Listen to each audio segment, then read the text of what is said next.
I am California of the past. I am California of the past. I am California of the past.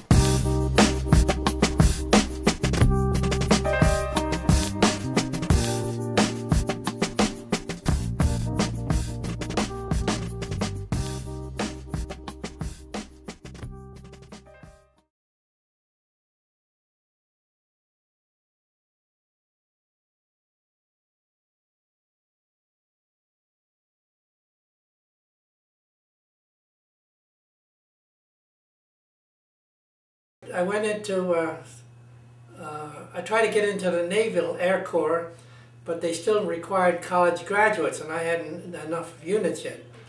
And so, day before my birthday, I went to the Army Air Corps, and they just dropped their requirements of high school education, and I got in private unassigned. But that's too long. You want a short one, don't you? Well, no, that's not too long. But okay, well then, so then I was private unassigned, and since I was working for the Navy Department, I couldn't get 2 checks. I had to quit the Navy Department as a civilian and find other employment for 6 months till they called me up in August. They called me up. I went to San Antonio. They had a hurricane in that area, and they put all us new recruits on top of airplanes during a heck of a storm. We were holding the airplanes down, and then when the storm was over, we were all wet. And they we had a shower. They gave us new uniforms, and we had a steak dinner, and then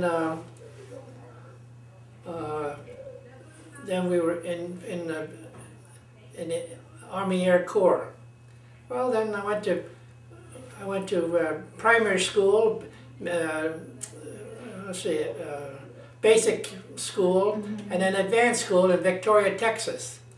And at the end of that time, I became a fighter pilot. Oh, really? Well, the thing is that the class before me, that was April '43, the class before me flew B-51s in England. But they needed fighter pilots to the training command, Army Air Corps Training Command.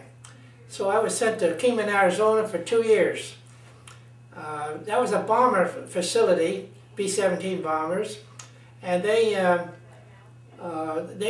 what they were doing, they were training the gunners. Each B-17 had several gunners, you know, top, bottom, front, and sides, you know. And so they needed fighter pilots to attack them as if they were the Luftwaffe, and I was the Luftwaffe. Gotcha. With a few other pilots, you know. Top dog.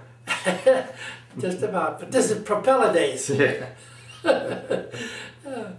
And so I flew a P-38, and you know, just all that kind of stuff. See, like that? That's what I would do. They were going like 150 miles an hour, and I was going 350 miles an hour. Wow. I could do anything. My gosh. Well, but you know, nowadays you're up in 1,200 miles an hour.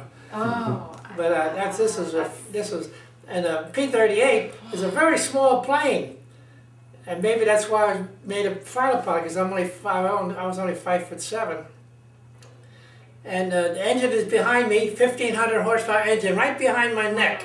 Yeah. And there was a cannon that went through. Well, it was the thing that turned the propeller went right through my legs here, and the propeller was only that far away. I could almost feel the end of the wings. Oh yes, of course. And by the way, and through the middle of the propeller, we shot a 20mm cannon. Okay. So then I was there. Well, for instance, the planes would take off, the B-17s would take off and round and round and round and round and round and round. It would take an hour or so. And then a few of us fighter pilots would just sit on the flight line. And when they got past the horizon, we would get in our pea shooters, and we'd get down all the way down to Phoenix, waiting for them. Because we were going 350 or more at 10,000 feet. They were only going 150 miles an hour approximately. They were all going together, you know. So as soon as they got around Phoenix, the idea was that they would fly, the flight would go around Phoenix like this and then come on home. Well, as soon as they got to Phoenix, we would, you know, do our thing, you know, come in sideways, front ways, and then the gunners would take gotten photo pictures of us as if they would shoot us down. Got that? And at night they would develop them at night to see if they would have shot us down, because you know when you're looking at a flying object, you can't shoot at that object. You got to shoot over here, and hope the object gets and the bullet meets together. Got to lead them. Yeah, you got to lead it. That's right. So I was there 2 years, and then I was changed to the 4th Air Force Base in Ontario, California, where I flew P-38s. The P-38 is a big plane, 2-engine plane, with 2 fuselages, you know. But to me, after flying this tiny little thing, it felt like a truck. But the beauty of these 3 planes, P-38, no, P-39, P-63 was a more reliable plane of the same style of P-39, and the P-38.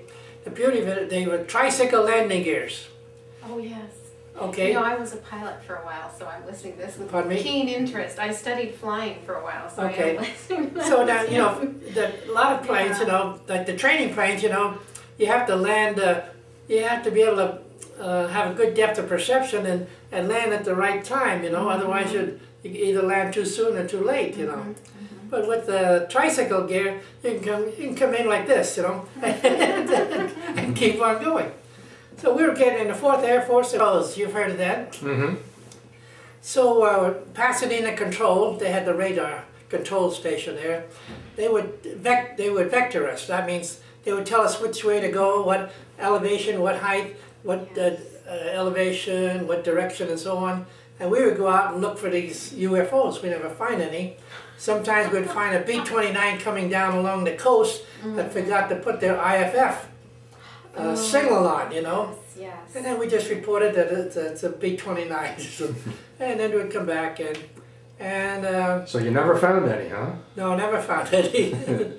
And then they dropped a bomb at Hiroshima, and the war's over, you might say. So they said, you're all dismissed, I gotta go. And so, however, before that, I saw these lovely ladies going to USC, and I thought that was a good school to go to. And so I signed up before I went home in New Jersey City, New Jersey.